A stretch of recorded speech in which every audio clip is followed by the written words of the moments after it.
마지막 커플은 광주 커플이고요.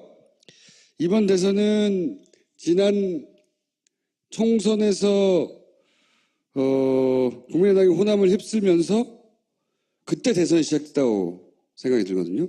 저는 그때 구도가 만들어졌으니까. 근데 이번 19대 대선에서 호남은 그러면 어땠는지 한번 되짚어 보려고 합니다. 노무현과 함께. 참여정부 시절에 인사, 홍보, 행정관 그리고 사회조정 비서관을 지냈던 민영배 광주 광산구청장님, 그리고 시민사회 비서관을 지냈던 이영석 광주시당 위원장님 두 분 모시겠습니다.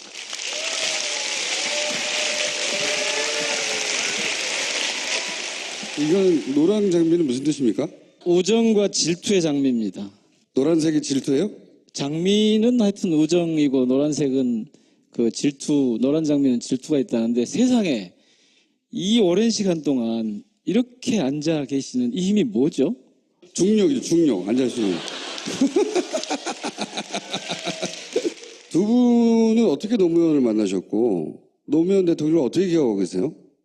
그러니까 2002년에 대선이 있었잖아요. 2001년 여름, 가을 그 언저리부터 그쪽에 이제 캠프가 막 생기기 시작했고, 그때 저희 광주 분들 중에 그쪽과 연결이 돼서 일하시는 분들이 있어서요. 직접 이제 뵌 건 그해 말 광주에 오셨는데, 광주에 이 대학 교수 몇 분하고 아침 식사를 할 때였습니다. 근데 그때 노무현 대통령께서 그러시는 거예요.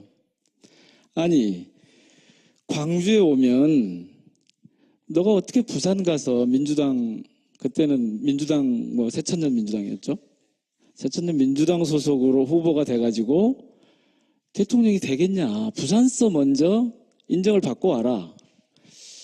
이렇게 얘기하고, 부산에 가면 야, 너 영남 부산 사람인데 어떻게 광주에서 밀어주겠냐. 그러니까 광주에 가서 먼저 지지를 받고 와라. 이런다는 거예요. 그러면서 정말 숨을 푹푹 내쉬면서 담배를 막 이렇게 피우시고 그러시는 거. 저는 그때 처음 이제 뵀어요. 그때 아침 식사 자리에서 처음 뵀는데, 그 후로는 이제 당선이 되셨고, 그리고 저는 2006년 초에 아까 소개하신 대로 들어가서 2007년 말까지 있다가 나왔습니다. 그리고 이제 봉화에 내려가 계셨을 때 저는 사실 그 인상적인 대목이 있는데, 그때 이제 다시 한번 찾아가서 뵀어요. 그때가 8월 말이었는데 되게 속상해 하시더라고요. 근데 저한테 노무현 대통령은 전체적으로가 아니라 에피소드를 하나 말씀드리면, 좀 그 일벌레 같은 분이시더라고요. 그러니까 밥 먹읍시다 그렇게 부르세요. 불러가지고 일을 계속 말씀을 하시는 거예요. 예를 들면 그 당시에는 제가 인사관리 행정관이라고 하는 걸 하고 있었는데, 인사 교과서를 써라. 그러니까 관저에서 부르시면 그나마 좀 덜한데 본관에서 부르시면 틀림없이 일입니다. 점심 주겠다 그러시면. 그러니까 식사 자리가 일하러 가는 자리예요, 이게. 그런데 뭐 그날도 점심을 주겠다 그래서 수첩 없이 와도 된다 그래도 다 수첩을 챙겨가지고 갔죠. 식사 시작할 때부터 끝날 때까지 계속 이렇게 말씀을 하시는 거예요. 당신이야 뭐 드시면서 말씀하시고 그렇지만 저희는 또 그러기 쉽지 않잖아요. 근데 이제 그때 저는 지금도 그렇게 구청장 하면서 그 인사 원리를 적용하고 있는데, 인사는 적재적소로 하는 게 아니다. 적소적재로 하는 거다. 세계 모든 동서양의 인사의 원리를 좀 정리해봐라. 인사 교과서를 좀 써보라. 그러시더라고요. 그게 이제 제 때는 완성이 안 되고 지금 박남춘 의원님께서 대통령의 인사라는 책으로 내셨더라고요. 그런데 적재적소가 아니고 적소적재다라는 말씀을 하신 뜻을 이제 생각해보면 정말 정확한 말씀이셨어요. 그러니까 훌륭한 인재가 있으면 거기에 갔다가 그 사람을 어딘가에 갖다 배치하는 게 아니고, 어떤 직위에 누군가를 보내려고 하면 사람을 먼저 보지 말고 그 직위에서 필요한 조건을 먼저 분석해봐라. 그 직위에 어떤 과제가 지금 있고 그 직위에 어떤 역량이 필요한지. 저는 이번에 문재인 대통령의 인사도 그런 게 아닌가 그런 생각을 해봅니다. 하여튼 밥 주겠다 그러시면 일 시키는 그런 대통령으로 기억합니다. 혹시 앞에 있던 감독님이 인터뷰 요청하신 적은 없었어요?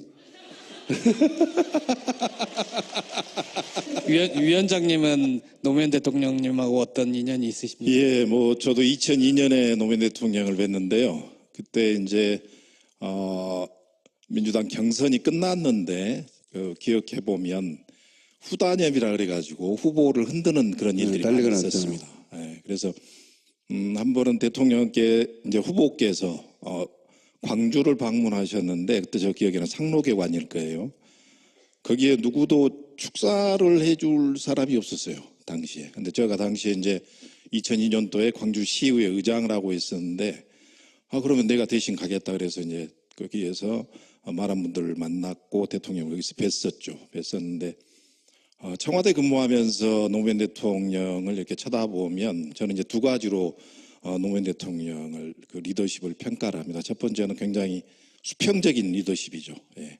늘 이렇게 눈높이에 키높이에 맞춰주는 리더십. 그래서 그런 부분에서 대단한 장점을 가지고 계시다. 특히 저는 이제 임기 말에 들어가서 청와대에서 비서관을 했는데 지지율이 굉장히 낮았습니다. 낮고 그래서 가끔 저희들이 대통령님께 민생 투어를 좀 하시죠. 그래서 전통시장이나 이런 데를 좀 가보시는 게 어땠습니까? 이렇게 보고를 드리면 내가 한번 움직이면 몇 사람이 고생하는데 이렇게 말씀을 하세요. 그런 부분이 있었고 특히 이제 저는 조금 의미 있게 기억하는 게 이분이 수평적 리더십을 가지고 계시면서도 정치 영역, 선거에서는 굉장히 전투적인 그런 모습들을 보이십니다. 저희들이 우리 민청장도 마찬가지입니다만 2008년도에 청와대 행정관이나 비서관을 지냈던 사람들이 이제 2008년 총선을 출마하려는 예비 후보들을 전부 청와대로 이렇게 부르셨어요. 그래서 이렇게 사진도 찍어주고 격려도 하시고 그런 시간을 가졌는데 이렇게 포즈를 취하면 좀 어색하지 않습니까? 이렇게 물어보셨어요. 광주에서 할 수 있겠나? 예, 열심히 하겠습니다. 이기라. 이렇게 굉장히 전투적이시죠. 그렇게 아마 저 기억에 노무현 대통령은 가장 서민적이시고 수평적 리더십을 갖고 계시면서도 본인이 추구하셨던 정책 철학 그리고 그런 지역을 허물려는 정치 구도 이런 데 대해서 굉장히 전투적인 그런 분이셨다는 기억을 갖고 있습니다. 지난 총선에서의 호남 선택과 이번 대선에서의 호남 선택은 어떻게 해야 되는 겁니까? 각각? 그때 당시 기억을 해보면 이제 그 왜곡된 그런 반문 정서가 굉장히 심했던 것 같습니다. 어떻게 왜곡됐어요? 이제 뭐 예를 들어서 많이 나왔던 이야기죠. 문재인 대통령, 호남 홀대 지금 뭐 대통령께서는 당시에는 이제 뭐 당 대표 시절이었는데 호남홀대론 이런 부분들이 굉장히 확산돼 있었고 그게 이제 국민의당의 뭐 이제 박모 당시 비대위원장 이런 분들이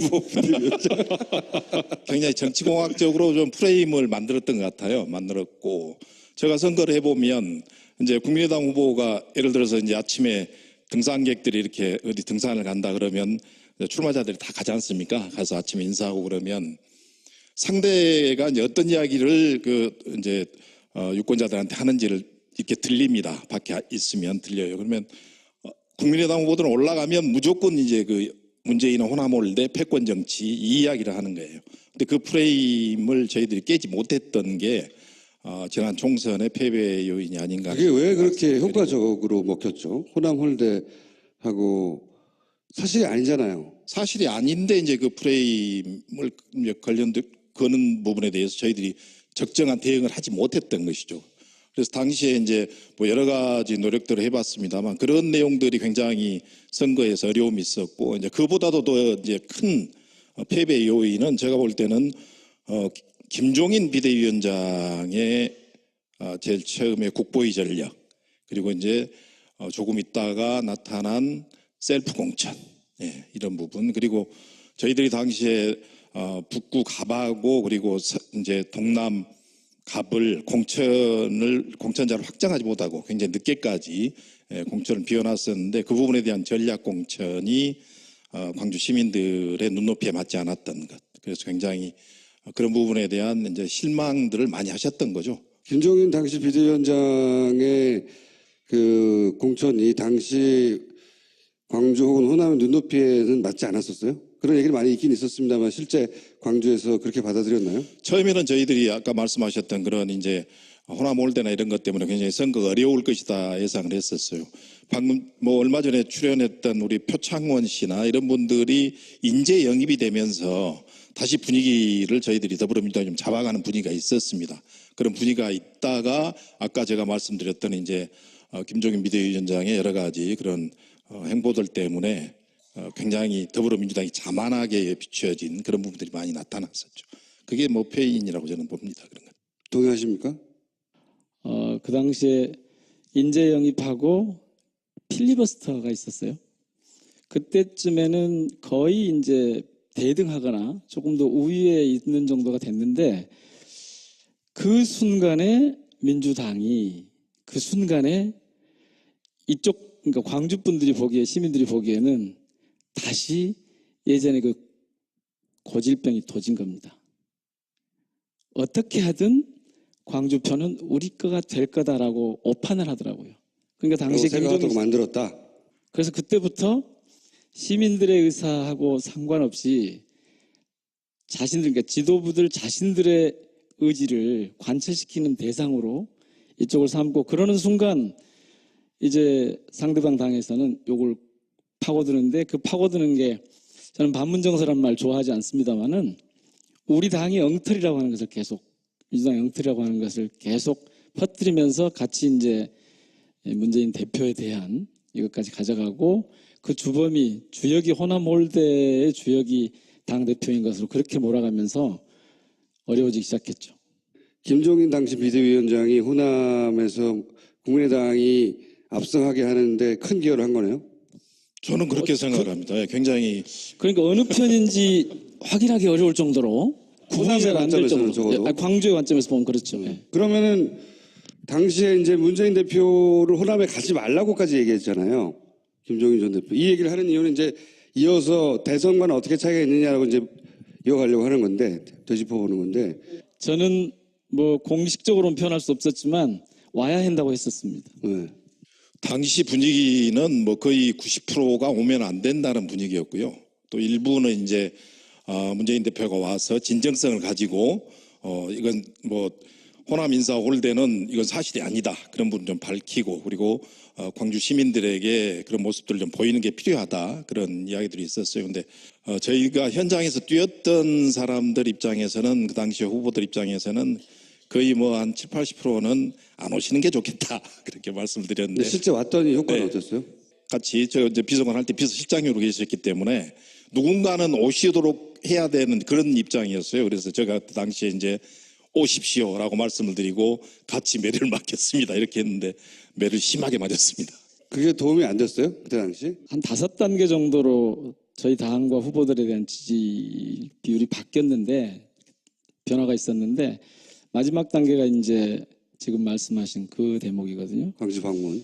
살짝 올라간 걸로 나왔습니다. 그러니까 당시 분위기는 민주당조차 혹은 민주당의 후보들조차 그 뭐 반문 정서 혹은 호남 홀대론이 사실이 아니라고 하면서도 거기 압도됐던 거 아니에요? 그 프레임에? 문재인 대표께서 오셔서 이제 그 5.18에서 무릎 꿇고 이렇게 이제 광주 시민들에게 그런 모습을 보였던 부분들은 굉장히 그때는 긍정적인 그런 시민들의 호응을 받았었죠 당시에. 예. 왜 이게 대선에서는 확 뒤집어진 거죠? 이번 대선과 관련돼서는 제가 볼 때는 광주 시민들이 생각할 때 아마 그동안에 87년 직선제가 된 이후에 저희들이 대통령 선거를 지금 7번째 치렀을 겁니다. 근데 그동안에는 광주 시민들의 선택은 굉장히 좀 쉬웠다. 단답형이었다. 그렇게 생각을 갖고 있고 이번 선거가 정말로 광주 시민들께서 어떤 후보가 촛불 민심을 대변하고 그리고 또 광주의 정체성을 담보할 수 있는지 정확히 저는 판단했던 선거다 이렇게 봅니다.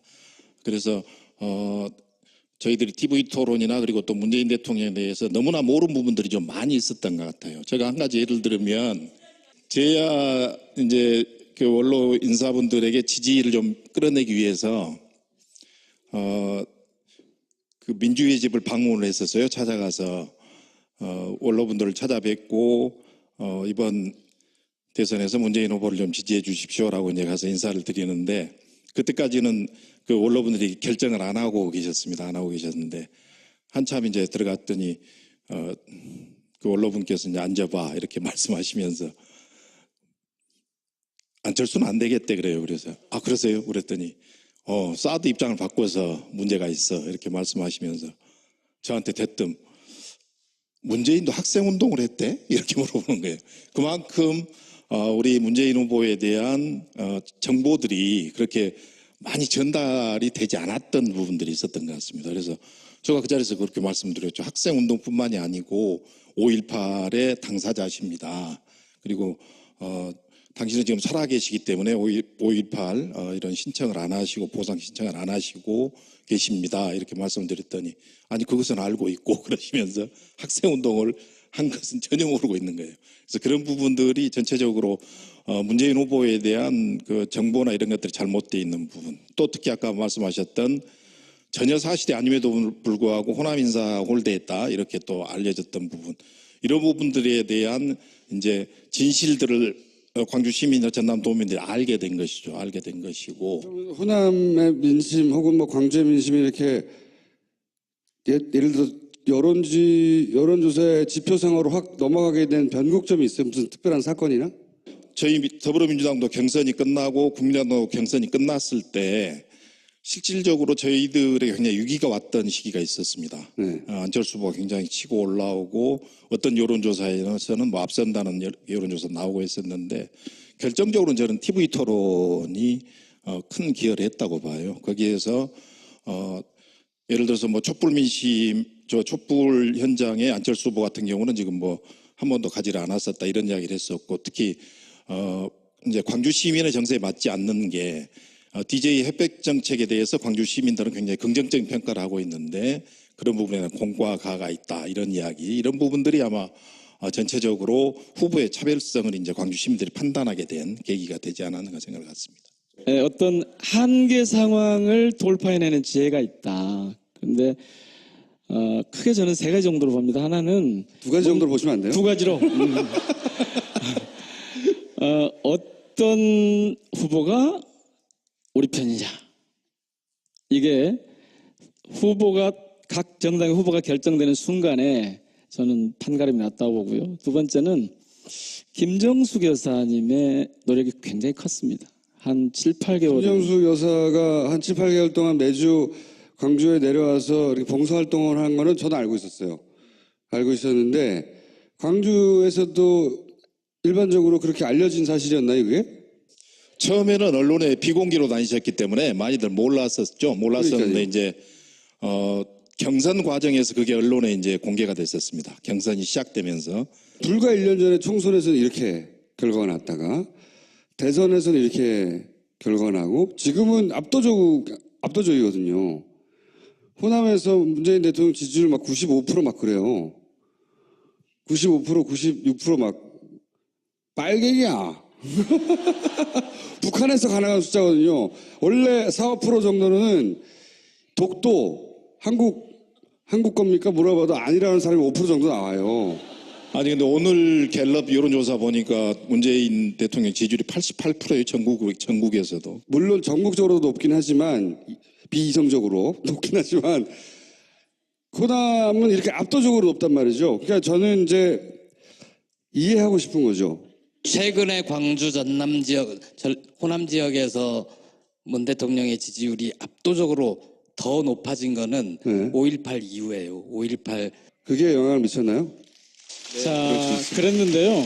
저는 총선 때 왜 그랬고 대선 때 왜 그랬고 지금 왜 그러냐 이런 설명을 들어보고 싶은 거죠. 광주 시민들의 쭉 어떤 흐름을 보셔야 되는데 그 흐름의 근거에는 그냥 표현을 하자면 정당 회귀적 투표 성향이 있습니다. 그러니까 어떤 정당이 호남의 이익을 대변하고 호남의 이 제대로 하느냐, 우리 편이냐를 가리는 기준들이 있는데 그 기준이 굉장히 보편적인 거예요. 그러니까 우리에게 무슨 뭐 자리를 많이 달라, 무슨 예산을 많이 달라 이런 게 아니고 실제로 대한민국의 역사가 바로 가는 방향이 무언가에 대해서 광주 시민들이 응원하는 거죠. 그렇게 돌아간다고 보시면 됩니다. 그러면 총선 때는 국민의당이 바로 가고 있다고 본 거예요? 그때는 국민당이 바로 가는 게 아니라 민주당이 잘못 제 가고 길을 있다. 못 가고 있는 데 대한 그런 회초리였죠. 국민의당이 그러니까 회초리 역할을 한 겁니까? 그리고 이것을 놓치시면 안 되는데 네. 그때 당시에 국민의당과 민주당의 지지율이 광주 같으면 당선자 수로는 소선거이기 때문에 8대 0이지만 55대 45였거든요. 네. 그러니까 그건 뭐냐면 여기 흐르고 있는 기본적인 그런 그 정서가 있는 거죠. 광주는 결코 지역적 이해관계 속에서 움직이는 것이 아니고 대한민국의 역사와 미래에 대해서 전략적인 투표를 한다고 보시면 저는 그게 정확하다고 봅니다. 알겠습니다. 니물리한 행진곡을 저희들이 9년 동안 재창을 못했던 그 아픔이 있는 거거든요. 광주 시민들이. 저 기억에 2013년에 박근혜가 대통령이 되고 첫 5.18에 참석을 했었어요. 그때 제가 이제 광주시에 부시장을 하고 있을 때인데 5.18 재창, 니물리한 행진곡을 재창을 하게 해달라 했더니 계속 거부를 하는 겁니다. 거부를 해서 이제 그때 보훈처장 박성춘 이제 그만뒀습니다만 박성처장 보훈처장에게 왜 안 되느냐고 했더니 첫 번째 이유가 민주노총이 그 민중의례 때 부르기 때문에 안 된다. 두 번째가 니물리한 행진곡을 하면서 이렇게 이제 팔뚝질을 한다. 세 번째 거기에서 님은 어디 다른 님이다. 예, 뭐 이런 그래서- 얘기도 했고. 그래서 김정은이라고 그러죠. 김정은. 거기서. 그래가지고 저희들이 그러면 팔을 흔들지 않겠다 대신 태극기를 들겠다. 이렇게 또 이제 다시 또 보훈처에 이제 이야기를 했어요. 그래서 태극기까지 준비를 했습니다. 2013년 5.18 행사 영상을 보시면 박근혜가 아주 경직된 표정으로 니물리한 행진곡 합창을 할 때 부르지 않고 태극기를 들고 있는 모습을 보실 수 있을 거예요. 그런 응어리들이 저희 광주 시민들에게 남아 있었던 게 이번 37주년 5.18 때 대통령께서 공약했던 대로 5월 9일 당선이 되면 5월 18일 37주년 5.18 광주 민주화운동 기념식장에서 님을 위한 행진곡을 목청껏 광주 시민과 부르고 싶다. 그걸 하셨거든요. 그랬죠? 예. 그게 광주 시민들의 응어리를 한꺼번에 씻어낸 그리고 그런 지지율이 올라간 계기 그런 게 된 것 같습니다. 그 대목은 제가 살짝 보충을 좀 해볼게요. 이렇게 된 겁니다. 두 가지 정도만 한 가지로만. 한 가지로만. 좋습니다. 네. 네. 80년 5.18에서 시작해서요. 욕시방쟁, 김대중, 노무현, 촛불혁명, 그리고 문재인. 이 흐름이 사실 노무현, 문재인 이 두 대통령들이 갖고 있는 이 민주주의의 유전자 계보가 광주 시민들의 그런 지향하고 딱 맞아떨어지는 거거든요. 그러니까 사실 비로소 이제야 광주의 5.18이 제자리를 찾게 된 겁니다. 37년 동안 한때 물론 노무현 대통령에 의해서 상당 정도 이런 부분이 정당화되고 또 뭐 YS 시절에도 이런 데 대한 접근이 있긴 했지만 근본적으로 광주 5월에 대한 평가가 제대로 되면서 이 정부가 5월 광주민주항쟁의 연속선상에 있다라고 하는 그래서 저는 그 유전자 계보의 일치에서 오는 쾌감이 우리 시민들을 환호하게 만들었다고 보는 거거든요. 그러니까 5.18 기념사가 그냥 기념사가 아니고 그 문장 하나씩 읽어보면 그 이게 그 안에 역사적인 의미가 굉장히 많이 담겨 있는. 그래서 우리 정대하 기자 같은 경우에 이거는 그냥 기념사가 아니라 광주 선언이라고 이름 붙일 만하다라고 얘기를 했었죠. 5.18 기념사에서 그렇게 많은 시민들이 눈물을 흘린 적이 없었을 겁니다. 예. 그렇죠. 그거는 광주 시민뿐만 아니라 광주에 살아본 적 없는 사람들도 마음에 와 닿았거든요. 거기 그 대통령 기념사가 그렇게까지 사람들 마음에 가 닿은 적이 없어요. 이때까지. 이번 정부에 광주가 바라는 게 있느냐, 문재인 정부에. 지금처럼 해주시길 바랄 것 같은데요. 잘 알겠고요.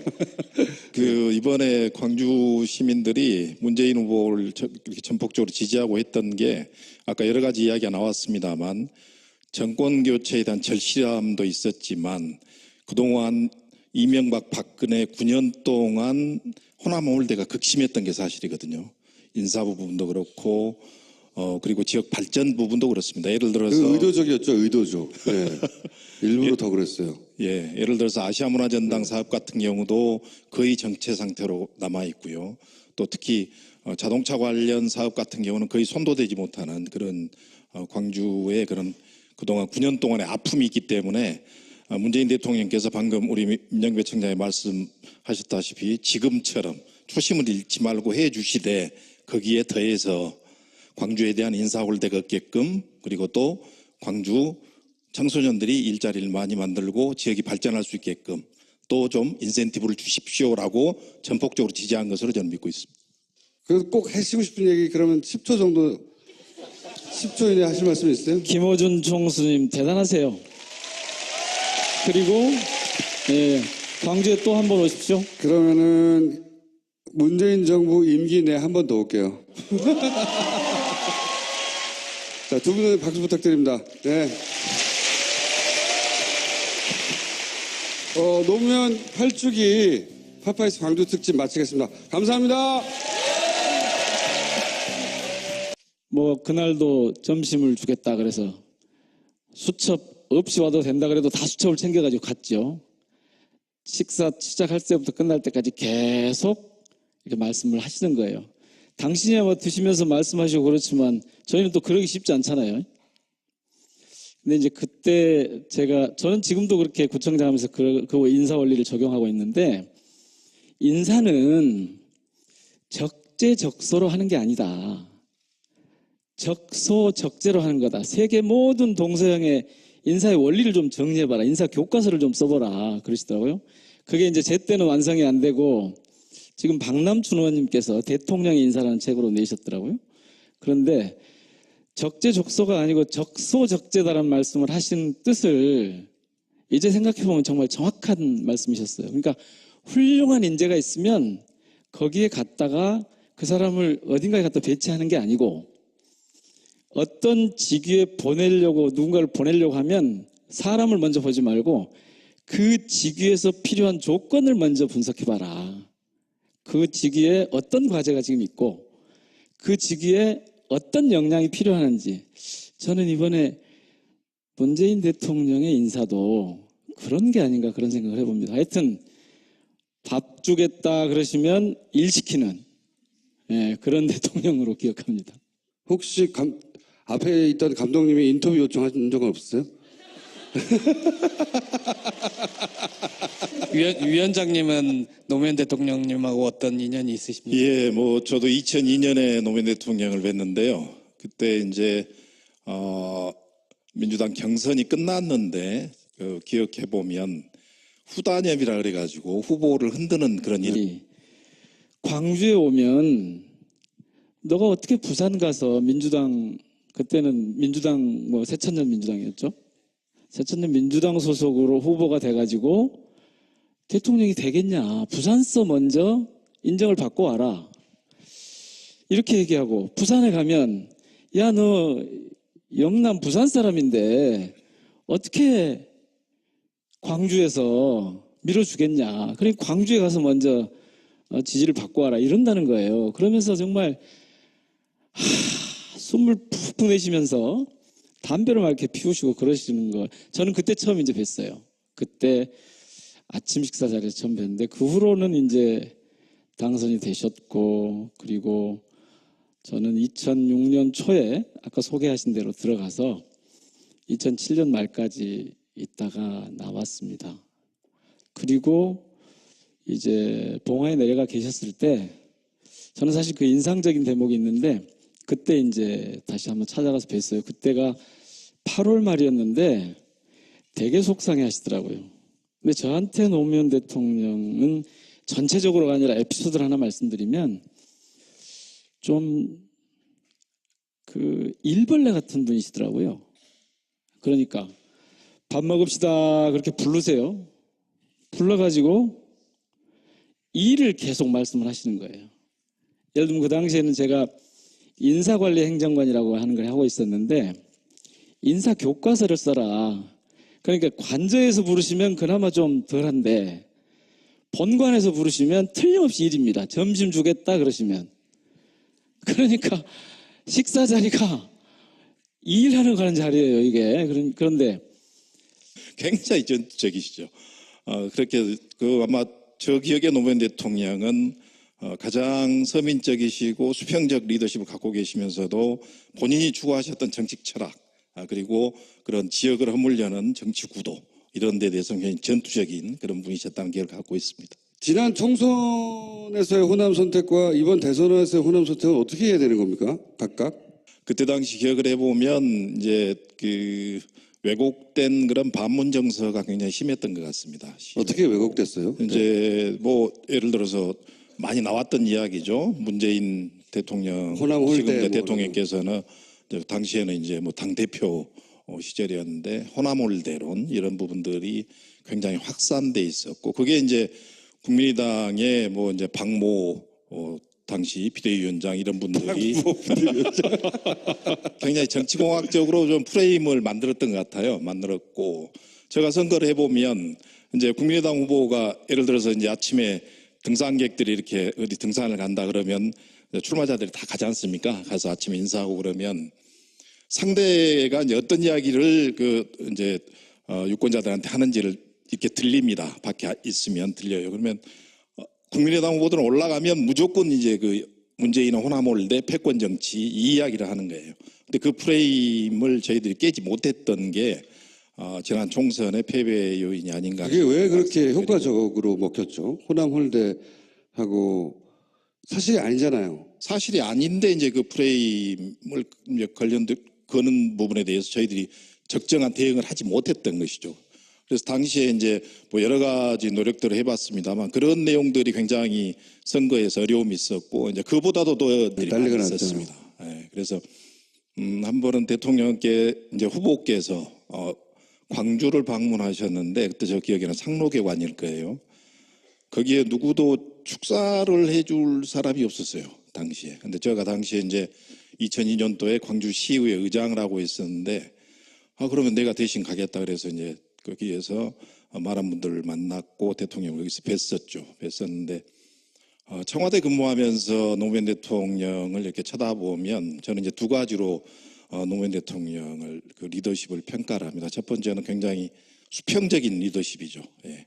늘 이렇게 눈높이에 키높이에 맞춰주는 리더십. 그래서 그런 부분에서 대단한 장점을 가지고 계시다. 특히 저는 이제 임기 말에 들어가서 청와대에서 비서관을 했는데 지지율이 굉장히 낮았습니다. 낮고 그래서 가끔 저희들이 대통령님께 민생 투어를 좀 하시죠. 그래서 전통시장이나 이런 데를 좀 가보시는 게 어땠습니까? 이렇게 보고를 드리면 내가 한번 움직이면 몇 사람이 고생하는데 이렇게 말씀을 하세요. 그런 부분이 있었고 특히 이제 저는 조금 의미 있게 기억하는 게 이분이 수평적 리더십을 가지고 계시면서도 정치 영역, 선거에서는 굉장히 전투적인 그런 모습들을 보이십니다. 저희들이 우리 민청장도 마찬가지입니다만 2008년도에 청와대 행정관이나 비서관을 지냈던 사람들이 이제 2008년 총선을 출마하려는 예비 후보들을 전부 청와대로 이렇게 부르셨어요. 그래서 이렇게 사진도 찍어주고 격려도 하시고 그런 시간을 가졌는데 이렇게 포즈를 취하면 좀 어색하지 않습니까? 이렇게 물어보셨어요. 광주에서 할 수 있겠나? 예, 열심히 하겠습니다. 이기라. 이렇게 마지막 커플은 광주 커플이고요. 이번 대선은 지난 총선에서 국민의당이 호남을 휩쓸면서 그때 대선이 시작됐다고 생각이 들거든요. 저는 그때 구도가 만들어졌으니까. 근데 이번 19대 대선에서 호남은 그러면 어땠는지 한번 되짚어보려고 합니다. 노무현과 함께.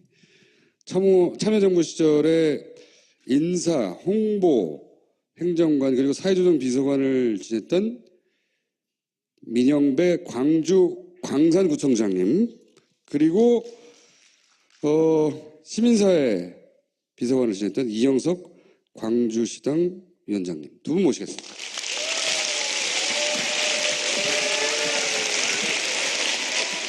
이건 노란 장미는 무슨 뜻입니까?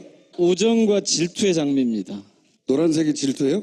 장미는 하여튼 우정이고 노란색은 그 질투, 노란 장미는 질투가 있다는데 세상에 이 오랜 시간 동안 이렇게 앉아 계시는 이 힘이 뭐죠? 중력이죠, 중력. 앉아있으면. 두 분은 어떻게 노무현을 만나셨고, 노무현 대통령을 어떻게 기억하고 계세요? 그러니까 2002년에 대선이 있었잖아요. 2001년 여름, 가을 그 언저리부터 그쪽에 이제 캠프가 막 생기기 시작했고, 그때 저희 광주 분들 중에 그쪽과 연결이 돼서 일하시는 분들이 있어서요. 직접 이제 뵌 건 그해 말 광주에 오셨는데 광주에 이 대학 교수 몇 분하고 아침 식사를 할 때였습니다. 근데 그때 노무현 대통령께서 그러시는 거예요. 아니